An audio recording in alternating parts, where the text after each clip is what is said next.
everyone, and thank you again for joining us today on Divorce Den. Today, I am joined by Karen Goslin, a renowned clinical social worker and therapist with over 3 decades of experience helping people navigate anxiety, depression, trauma, grief, addiction, and relationship issues, including separation and divorce. And anyone who has joined my channel more than once knows that I talk very seriously about the need for really diving into therapy if you're going through separation or divorce, because at that time, your world seems like it's turned upside down. So you certainly want to take advantage of that. After graduating from McMaster University and the University of Toronto, Karen began her career in children's mental health and trauma before founding her own private practice, KG and Associates, in 1998. Her work is built around a powerful idea that even in our lowest moments, when it feels like there's no hope, we are being offered an invitation to change. And that was absolutely my favorite takeaway from the book. I'm going to use that everywhere I go because an invitation to change is really what life transformations are about. Through her compassionate and deeply insightful approach, Karen has guided countless people to accept their role in relationships, transform pain into growth, and rediscover sustainable joy. Karen brings this wisdom to her new, renowned, and very personal book, Yellow Paint: Learning to Live Again, a powerful examination of how we can be our best selves, how we can be accountable to create the best version of ourselves. From storytelling of her Ukrainian heritage and her close bond with her grandmother to her insights as a therapist, Karen's bold vulnerability and honest invitations to the readers resonate with a broader audience, even to the point that her book has been shared with and recognized by attendees of the 2025 Oscars and the 2025 Emmys, a testament to how universal and powerful this message is. I'm so thrilled to welcome Karen Goslin to Divorce Den to talk about the value of our unique experiences in our relationships, about Karen's signature KG accountability method, and of course, what it really means to embrace a new beginning with yellow paint. So thank you so much for joining us, Karen. I know that was a lot to go through, but it really sets the tone for how fantastic your experiences, your personal experience, your professional experience, and how it is that you can bring it to a larger audience. So thank you so much. Oh, great. Thank you so much for having me, Liz. I'm thrilled to be here. More than anything, I want to make sure our conversation, hits some points for your listeners that are going to make a difference in their lives. And that's why I wrote the book. That's why I'm here with you today. And thank you again for having me. Oh, I love that. And thank you so much because I talk about it all the time on this channel. I talk about it all the time in my own private practice as an attorney. I actually never stop talking about how important therapy is for anyone going through, I'm going to be honest, any good day. But when you're really going through any traumatic event, like a breakup, you really need therapy more than ever. And there's just so many different types of therapies. So when I heard about what you did, when I read your book, it's just so eye-opening to really help people in such a narrow way, right? And I know that you can help people in a broader way, but my focus is on relationships, right? In that narrow time frame, people need it more than ever. They need that support. I said this to you when we first met, that the psychiatric community many, many years ago now have deemed separation and divorce the second most stressful life event, only preceded by the death of a child. So it will take the best of us down.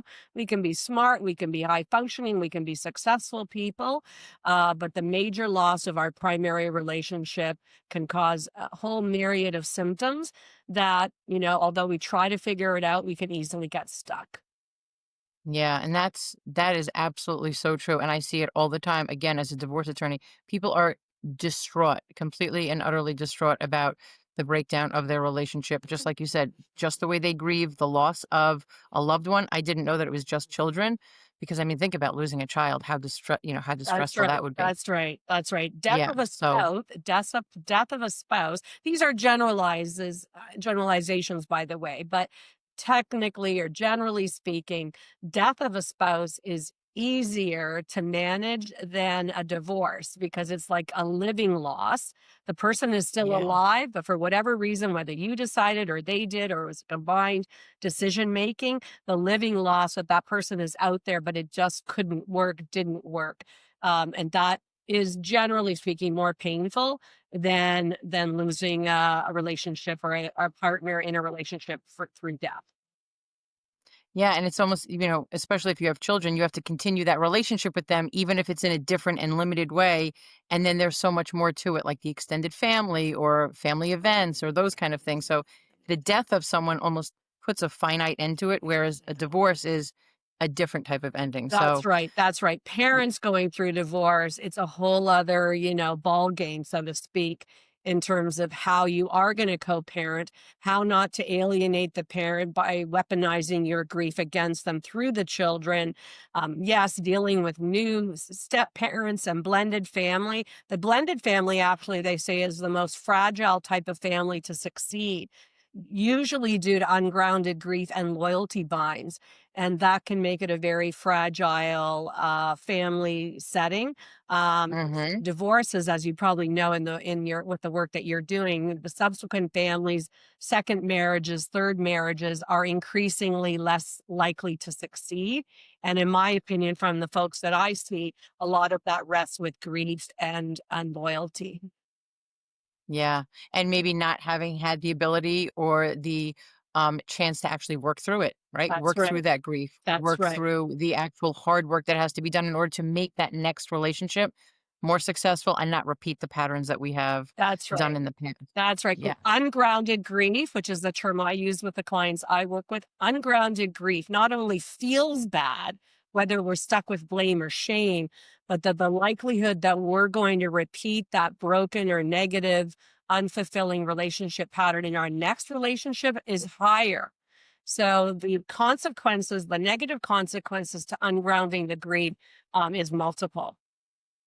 Yeah, that is very, very true. And again, why I suggest that everyone, even if it's an amicable divorce, always consider therapy, not just for your children, but for yourself to sort of get to the underlying factors, the root causes, what went wrong, what went right, maybe how you can heal and how you can now move on. If you choose to have another relationship, do it in a different way. That's right. That's Yeah. right. Otherwise, all the upheaval, all the cost, all the loss of control, all of the grief is almost for nothing because you will just rinse and repeat. So, in Yes. what I say in the book and with my clients, I firmly believe like 90 to 95% of divorces are actually preventable. Couples easily break down at the conflict stage, which is an inevitable stage of the relationship if you've picked each other right, because we start pushing our buttons. And at that point, it's so easy to break down, whether we evolve into more of a platonic relationship, which is, was more popular in prior generations, or we cheat or we separate. But usually there's very good reasons we've attracted that person into our life. So the conflict stage is actually a huge opportunity to grow, and doing so with our partner deepens the love with them. But many people will misunderstand that or miss the opportunity Hmm. to do that work. And so you go through it, and you miss that opportunity, and then you're right back where you started. Yeah, and it's interesting because then it kind of goes back to what I was saying before, that therapy is good for everyone, not just when you get to that conflict stage, not just when you get to the heightened conflict before that, because then when the conflict comes up, which is inevitable, that's just the truth in all relationships, That's not even right, just in that's right. We partners. call we call those preceding conflicts the clues of failure, right? If you look back, you can see the things that how things were starting to unravel, and then there's the tipping point. So, yes, some people will wait till the tipping point to come to see me, but I love it when couples come to see me to say, "We're starting to, act Yeah. differently towards each other. I think we're starting to hurt each other, and we don't mean to." Those are those early clues of failure. And so, yes, the lucky couples that have the courage and the insight and the motivation to take care of it then, the cleanup is a little easier. The growth comes a little easier. And then a Hmm. lot of pain and hurt are prevented. Yeah, I love that. And I talk about it all the time. Even if they come to you at that stage and they do still decide, you know what, divorcing or separating is best for us, they can do it in a way that is not destructive because now you've given them insight, you've given them tools on how to communicate, and now they know how it is that they can speak to each other in a way that's respectful without trying to destroy each other. And they don't have to spend tens of thousands of dollars and they don't have to ruin each other That's or their right. children That's emotionally. right. If Yeah. you can't have a conscious relationship, then you want to at least try to have a conscious divorce. And that can be really Hmm. hard to do because then the stakes are off and, it's like everybody's in there. But it is possible to have a conscious divorce. If I couldn't grow from the relationship breaking down, I can grow through my divorce. And that is what's key.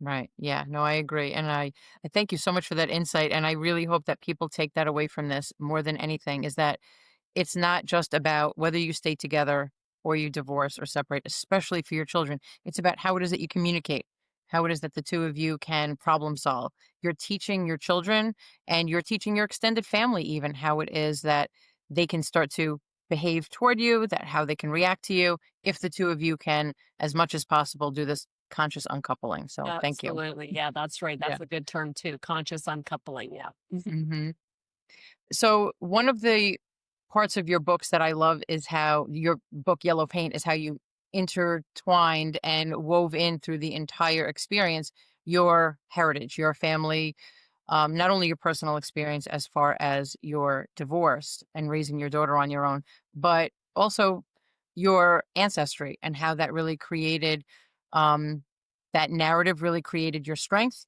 how it is that you saw the world. And I'd love to hear about I always love to hear about people's why. So how it is that that set you up for your why on why this work is so meaningful to you.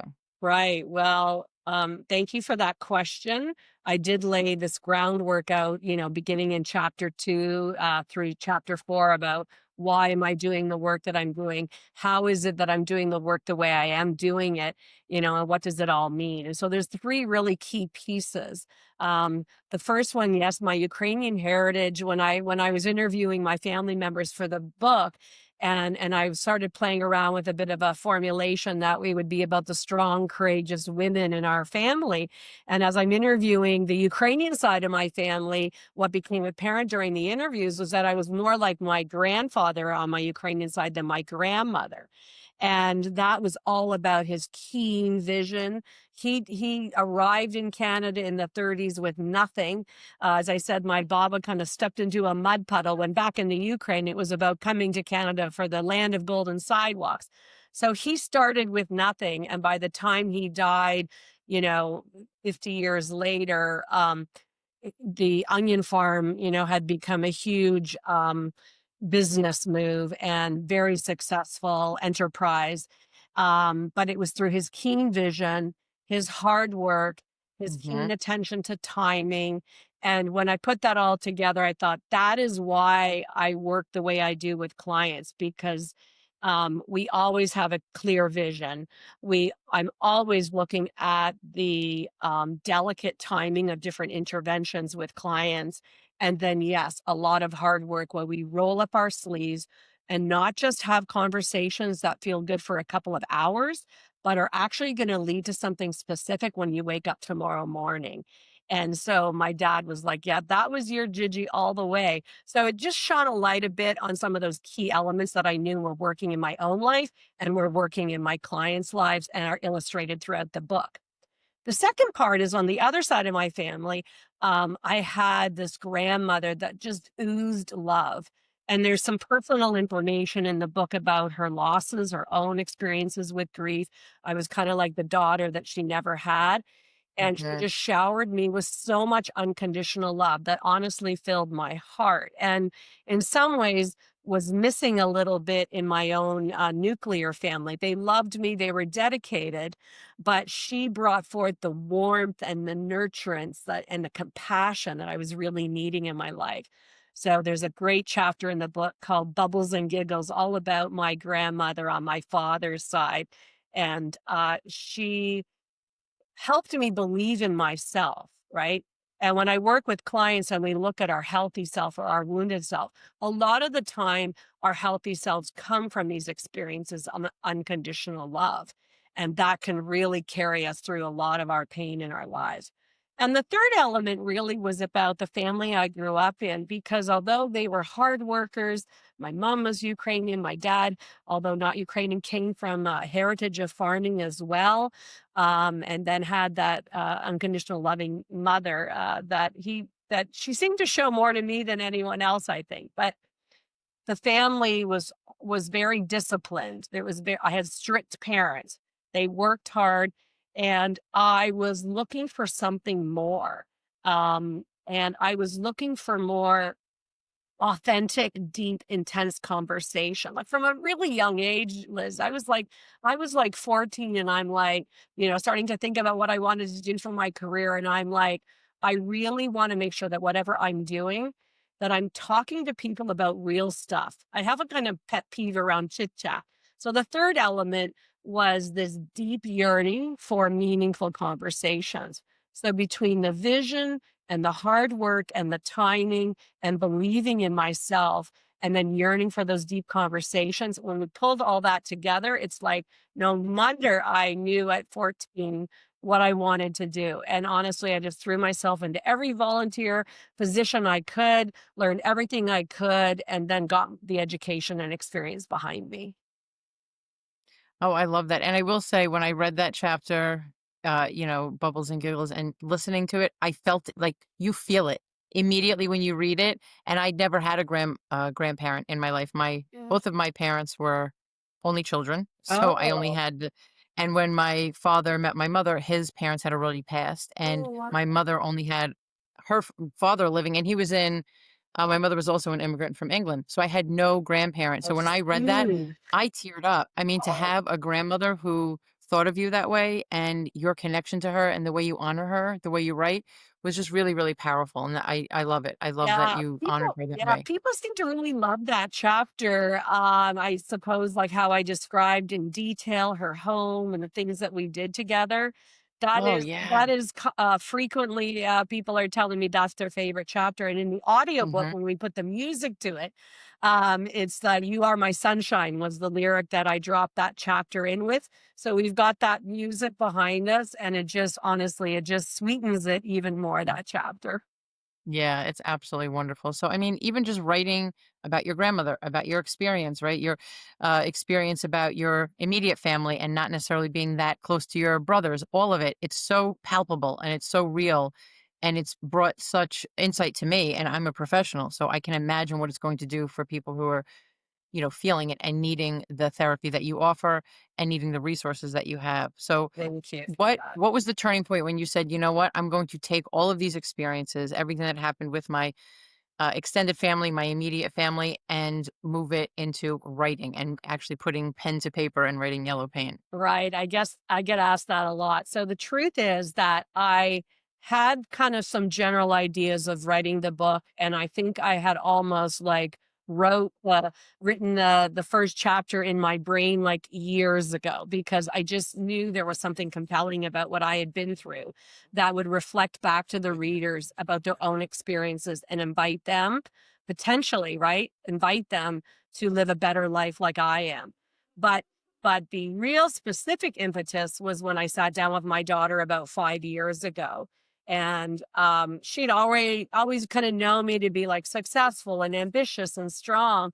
And, we sat down one night, after one of my best friends was with us, and then she left. It was kind of a more intimate conversation. So I decided it was the time to tell her about my real life, and the real story kind of behind the success and how I had earned that success and reaped all the benefits of having the great life we were living, and that she was seeing with me. But there was a darker story. There was a darker story that was kind of behind the scenes, something I'd never talked to her about. She was growing up. That was a boundary I needed to set. So I told her the real story about 5 years ago. And that's when she looked at me and she said, "Mom, you need to write a book." So I was like, okay, that's it. That's all I needed to hear. All these thoughts I had in my head. Okay, time to put pen to paper. That was the push. Oh, I love that, because then it's almost generational, right? From the talking about your grandparents and then your parents and you and your daughter giving you that little push. Even though you already had the book written in your head, it was the push to actually get that drafted. Oh, I Yeah. love that. Yeah. It's full circle. Yeah, it was a pretty poignant moment in our family. And that's really what I said, okay, I got to figure this out. I'm going to figure out how to write this book. And so then, can we talk about then your approach to therapy? Had you already had this framed and working on before you wrote the book, or did they go hand in hand? Because your approach to therapy, I will say, we'll take a deeper dive into it. I will say I appreciate it and I connect with it so much, especially for people who need that when they're going through this transition in their relationships, again, Right. divorce or separation. Yeah. Having that accountability is really important. So again, we'll take a deeper dive, but did Sure. it go side by side, or did you already have the therapy approach nailed down before you Yeah, started it writing? all it all kind of evolves, and I'm always looking at ways of improving the approach I take with clients. I think from the very beginning, when I opened my practice in '98, it offered something a little different. Part of it is probably my personality, that those heritage pieces that we just talked about. I didn't want chit chat. I didn't want to just have conversations that floated away. I had a deep yearning for having like real conversations about real things that landed somewhere. So I took evidence-based approaches, self-care, cognitive behavioral therapy, dialectical behavioral therapy, emotionally focused therapy, and then added in other tools around grief and betrayal and addiction. When I opened my doors, I'd had all of the training and experience of those methods, but I customized them to my personality and what I believed would be most useful for people. So it all kind of culminated in these pieces and over time kept evolving. So, for example, I later developed a cognitive behavioral program called Change, which is a very specific tool that people follow when they want to change otherwise triggered reactions into more powerful responses. So Mm-hmm. everything's evolved over time and keeps evolving, but always with those premises of, if you're going to hire me because you want change, I'm going to take it very seriously. I'm going to find a way to tell you what you need to hear rather than necessarily what you want to hear. Sprinkled on with so much compassion about a universal human condition of imperfection and being able to understand that we're all trying to figure ourselves out. But the measuring stick for my clients is always at the end of their session, do you know what you're going to do differently when you wake up tomorrow morning? And that kind of was the spirit through everything that just keeps getting better. In the book, what happened was I really invited the reader to look at not only the methods I'm using with clients, but how I grew as a person through my bottom moments and how I applied that method in my own life, what it meant for what I was going through and how I had coped and what I was going to do Mm-hmm. differently about it. And then, illustrated the method I use. And then one step further was that when my editors started going through these pages, they're like, why have you never trademarked this method? Like, and we had very, talented, skilled psychological editors on the project. So they're like, yes, CBT exists, but not the way you're describing it. Yes, Mm-hmm. DBT exists, but not the way you're using it. So we ended up applying for it and getting the TG accountable therapy method trademark. And that was a direct result of writing and publishing the book. Oh, that's fantastic. And I love that because life is an evolution. So are any of these techniques, right? 10 years ago, the science of therapy or science itself was not the same as it was 20 years ago or 30 years ago. So the idea of it constantly evolving and you using your own experiences, your own education, science-based methods and tweaking it and working it always to work for the clients. I think that that's just really fantastic. Yeah, I mean, the biggest complaint I get is, that people will spend thousands of dollars and thousands of hours and felt they had the space where somebody was listening to them and not judging them, but nothing changed. Like we want Mm-hmm. the change, and then we turn around and get in our own way of the change. So, yes, that cliche change is hard. Yes, change is hard. We will revert back for very good reasons, how we're doing things, even when it's not working for us. So I'm kind of like, I call it like the in your face therapist, no BS therapist, because it's like, if we're going to really want to create this change, then we've got to make it very specific and clear. So talking about that, the entire approach that you have really is about the accountability, how it is that you can deal with it now, and then the change going forward. Because that really is a lot of, and I'm just going to be honest, right? And I know you know it, but a lot of times people will say, well, I don't need a therapist. I don't subscribe to that. I don't need to sit around and talk to somebody. I'll go to the local cafe and sit and talk to my friends. I'll go to the bar and talk to my friends, or I have someone I can talk to about it. it's not just about that, right? It's about the next step. What are we going to do now about it after you've done the work, which maybe That's sitting around with right. your friends isn't doing the work. But once you've done it, now it's about, okay, so what's the next steps? Yeah. How is it that we can That's actually right. implement this for real change? That's right. I mean, no doubt, for most people, coming into therapy is nerve-wracking and it's very vulnerable. You can feel very vulnerable.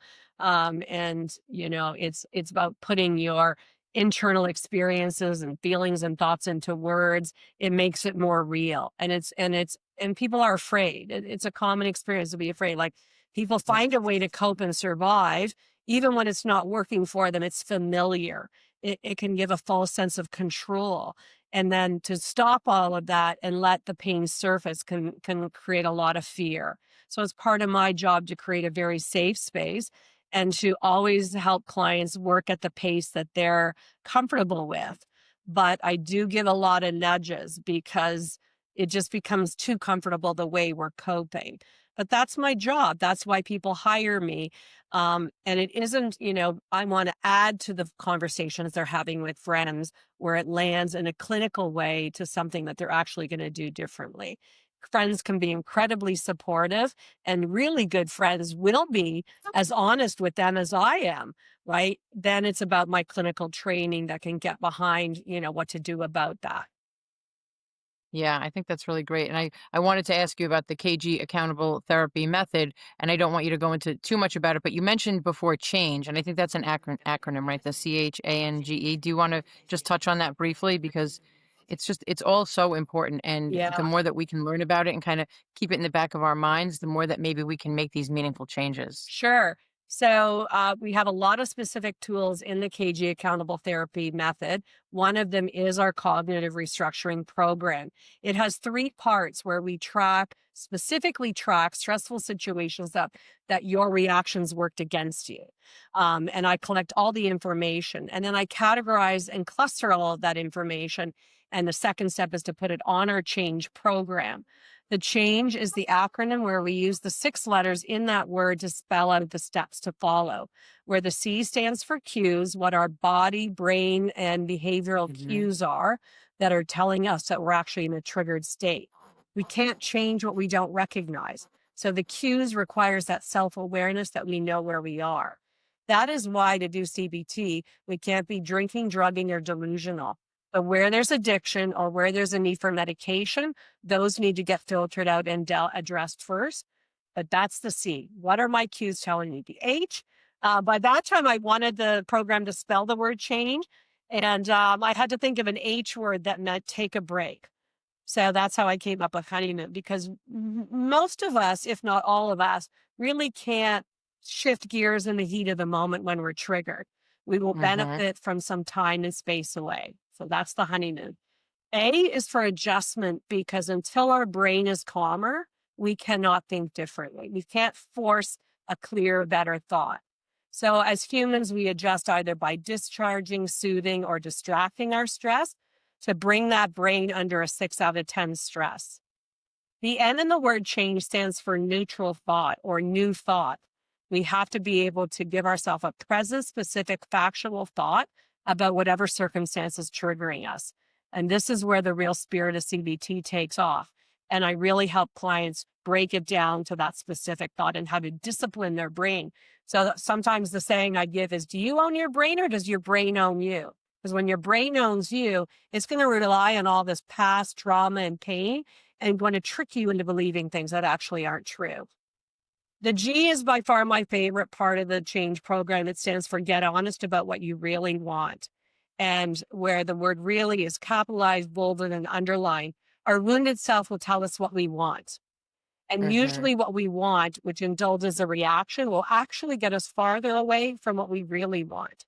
So when we talk about that to ourselves, we get to choose. We get to choose what's truly most important to us. And the last step is the E, which stands for empower, because every CBT program should take you from a triggered state to an empowered state. And as humans, we usually get empowered in one of 3 ways: speaking, deciding, or planning. Excuse me. So that's how, when we walk ourselves through the program and practice it, we should be able to get down to one of those 3 or a combination of those empowering steps. Wow, that's really great. I love that. First of all, I love the acronym, right? To be able Yeah. to break it down that way. But it's really powerful because it's take one and like you said, Yeah. that sort of honeymoon, then take Yeah. two, Yeah. then you can go through it step by step because sometimes we do get that amygdala hijack and we get overloaded and we just feel like shutting down. That's Whereas right. if we take it small bites, small That's pieces, right. and work within that framework, we can really make very, very powerful changes. That's right. The third part of the program is the practice. And my clients, myself included, we will do a 5-minute CBT track a day. And that might sound like, oh my gosh, every day. But once you master it, you will literally get down to those last 3 steps. What's my present specific fact? What do I really want? Where's my power? And we will get triggered every day because things Mm. will happen that somehow reflect back to us our unresolved past. And every time that happens, we can either disempower ourselves in one way or another or choose to empower ourselves. Yeah, no, I love that. That's really great. And I think that, again, the more people can hear this on maybe like a logical and intellectual level, then you can start to feel it on more of an emotional level. Because just you saying that emotionally, I can feel that. Like, yeah, Mhm. like you said, I needed the how do you take a break in that H? Okay, that honeymoon stage. Yeah, I That's can take right. a That's break, right. start to assess and move forward. That's So, right. our emotions don't always work with the logical part of our brain, but if we can start to just logically learn this, hear your steps, hear about how this really will work, then emotionally we can start to take it in. That's right. I kind of divide the KG method into two parts, the brain and the heart. So this is the brain part, the Yeah. logical side of how can I just try to force my brain to think clear and more specifically.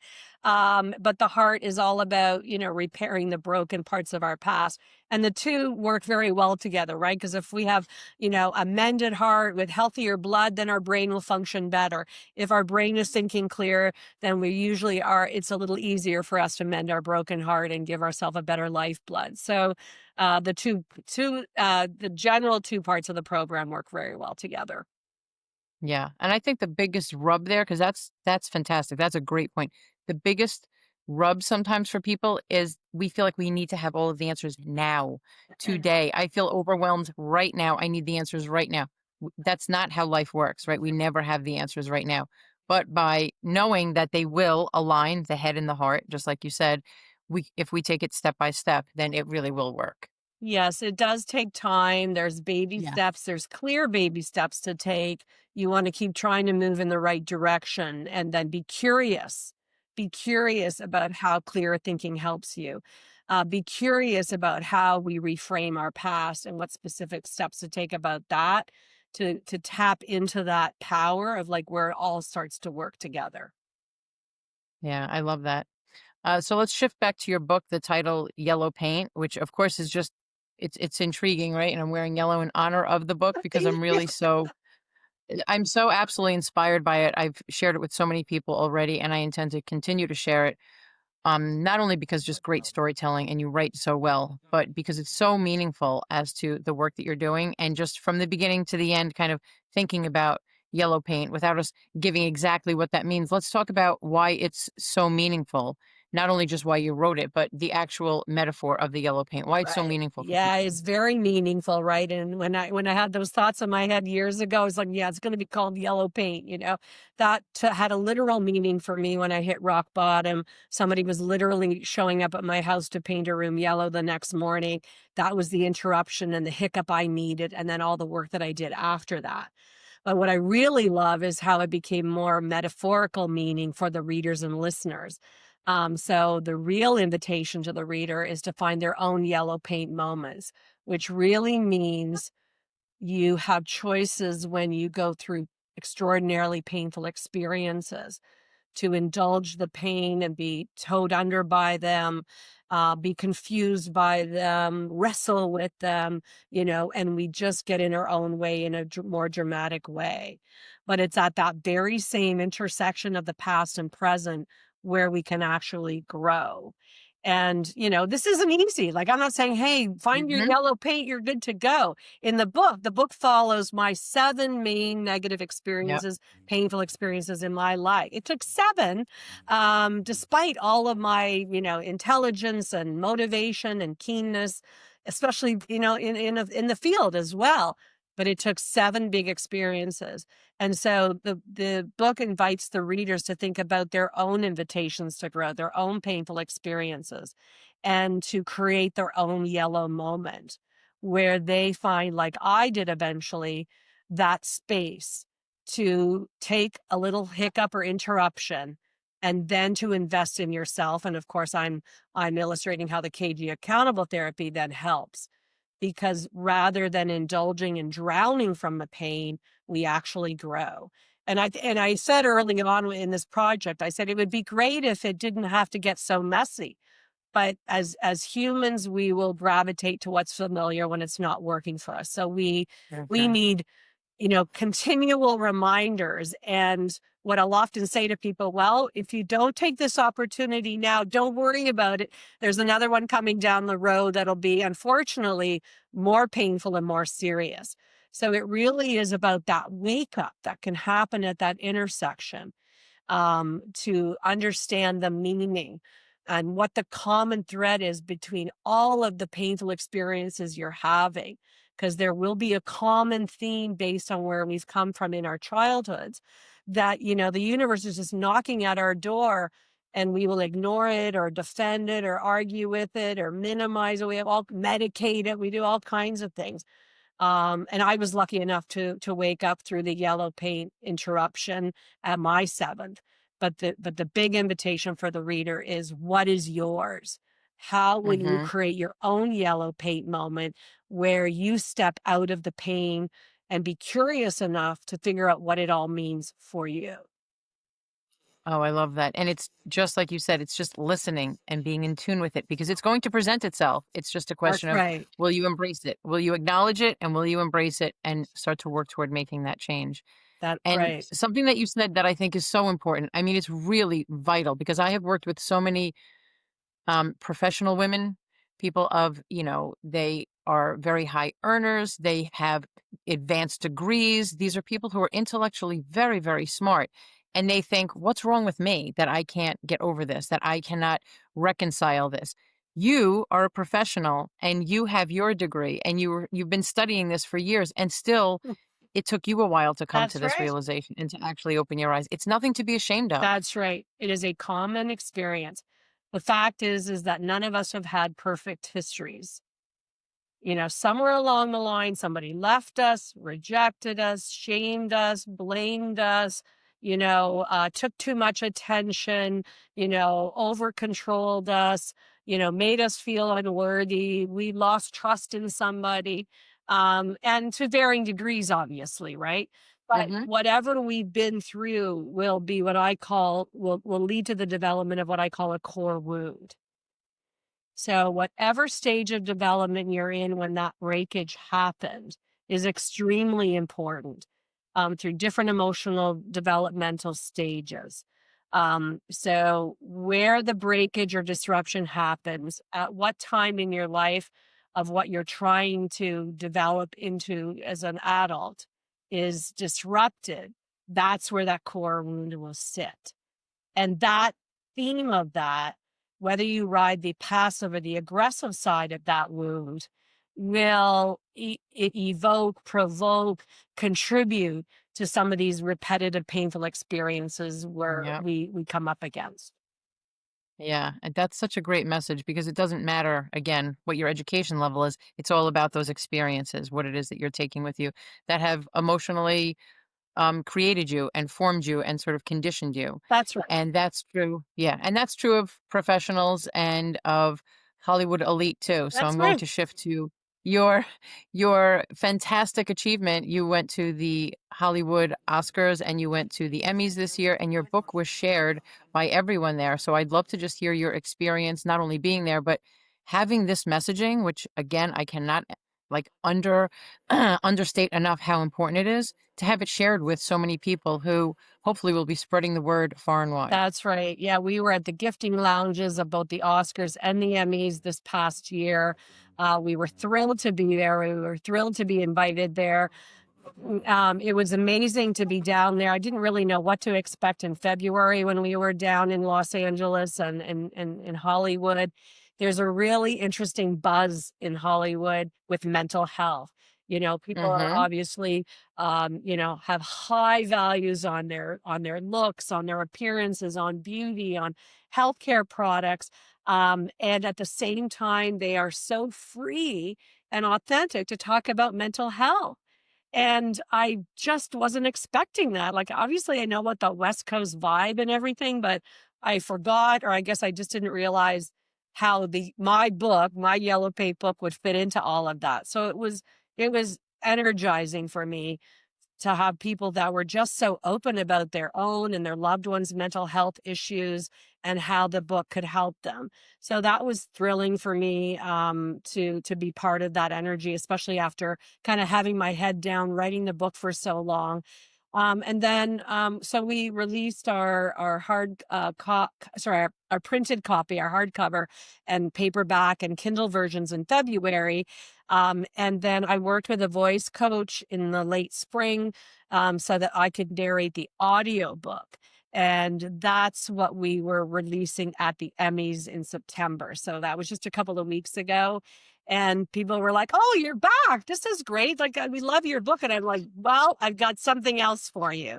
And I always, I've been saying that the audiobook really is almost, I like it better than the printed copy because it is my story. I did work with a voice coach. I sound really different in the audiobook. My friends almost didn't even recognize my voice because it's me telling my story and my therapy method. So it's very personal. So it's great to have my voice on it. And secondly, it's because it's a spoken invitation to the reader and listener. So Mm-hmm. it's written in first person. So it's like I always envisioned it as me talking right to the reader, right? That personal, that individual reader or listener. So being able to have it as a spoken invitation or letter of invitation to the listener was really magical. And the third part really had to do with the fact that I'm a huge music lover. And when I was first writing the book, I'm like, okay, how am I going to start chapter one? I knew what I wanted to say. And then it just kind of came to me organically that I love music. What if I, dropped in some lyrics? And my editing team at the time went, "Oh my gosh, where is she going with this? Because it's so hard to get the copyrights to the lyrics, copyright licenses." But I'm like, I'm going to work this. I'm going to make it happen. And we were able to get 9 of the 12 songs written in the book about the copyright license too. So when we did the audiobook, we could put all the music behind it. So Mm-hmm. like I was saying earlier Yeah. with the You Are My Sunshine chapter, the Bubbles and Giggles, it was like to have that music as I'm reading the lyrics to You Are My Sunshine. I just think it's magical. So now we have like a yellow paint Spotify playlist, and it's kind of an album and self-help and memoir all written into one. Oh, and I will say I think there's a hot take on if you read a book, it has to be in print, or you read a book audio. I think that if you read it either way, it's still considered reading the book. I'm just going to put it Okay, out there. good. Yeah. I listened to it on audio and it's phenomenal. And anyone who is traveling back and forth to work and you don't Yeah. necessarily have the Mhm. time to listen to it, you're commuting, you're just out gardening, put in your headphones and listen to it. It's great. I cannot recommend it enough. I love the music. I loved Mm. the first person Mhm. storytelling and you can feel it. When the author, the storyteller is actually narrating it as well, you can feel the difference and it's absolutely felt in your audiobook. So I appreciate you doing it and doing all of the coaching behind it. Right, It was great. right. Yeah, I thought I Yeah. could talk, I'm like, "I got this, I could talk," but when you work with an expert, who's in the field, she taught me all kinds of things that I didn't know about previously. We worked really hard on it. Every beautiful Friday in July, I was in a soundproof booth, taping this. It took us about 21 hours, but it was worth it. Um, Yeah. on the last day of production, we finished the last chapter. I came out of the booth. My whole team was there crying. And one of my team members at the time said, "You know what, Karen, we have another hour booked in the studio." So we all sat there and listened to the last chapter together. Oh my gosh, it was just magical. One of my Yeah. favorite days of my life, to be honest. Yeah. Yeah. And it's a huge achievement. It really is. This is not just any fiction book, which I think is still great too, right? Any author who's writing a story is great, but this is different. This is personal. This is your Yeah, personal and your professional blended together about how it is that you can actually now take those experiences and help other people. that's right. So That's powerful. right. Really, really powerful. Yeah. So thank you so much. Mm. And congratulations again on the Oscars and the Emmys. And I hope that everyone there cherishes the information in this book and shares it far and wide because, again, I think so many people need it. The people that I work with every day need it. My viewers certainly can use it. And I would love for you to tell us about number one, where it is that we can find yellow paint, any other resources that you have, and how people can maybe connect with you. Sure. So the book website is KarenGoslinspeaks.com. So KarenGoslin speaks.com. That will give the audience everything they need to know about the book, some of the other speaking engagements I've had, where to purchase the book, the kind of the background to the book. And so I'm incredibly proud of that website, and we're always updating it as you know, for all the different opportunities coming our way. For clients looking for personal work, it's Karen RSW at Yahoo, sorry, KarenRSW.com. And my email address is very similar. So Karen RSW at yahoo.ca. I'm up here in Canada. So there's lots of different kind of pathways from the book to the book, sorry, and to the private practice as well. Oh, I love it. And I'll be sharing all of that in the link. I'll be putting it on the screen here as well. So everyone has that information because, at the very least, please go and read the book because then you will just really, again, on more of an intellectual level, understand how it is that Karen works, how it is that she's approaching this mental health, and how it is that you can start to recover during times of stress, anxiety, grief, depression, especially during times of separation or divorce. Again, you Absolutely. need it more now than ever. So, Yes. thank you so much, Karen, for joining us. And if you can just leave everyone with one sort of invitation to change, what are your thoughts on that one invitation to change for everyone out there? I think that one of the most common threads through all of the invitations to grow is to find a way to look at your history with honest eyes about how that likely had nothing to do with you. One of the biggest tricks of our wounded self will make something about us that actually had nothing to do with us. It affected us. We received behavior or action for somebody. And it isn't about giving the other person a pass. It is about understanding what really happened.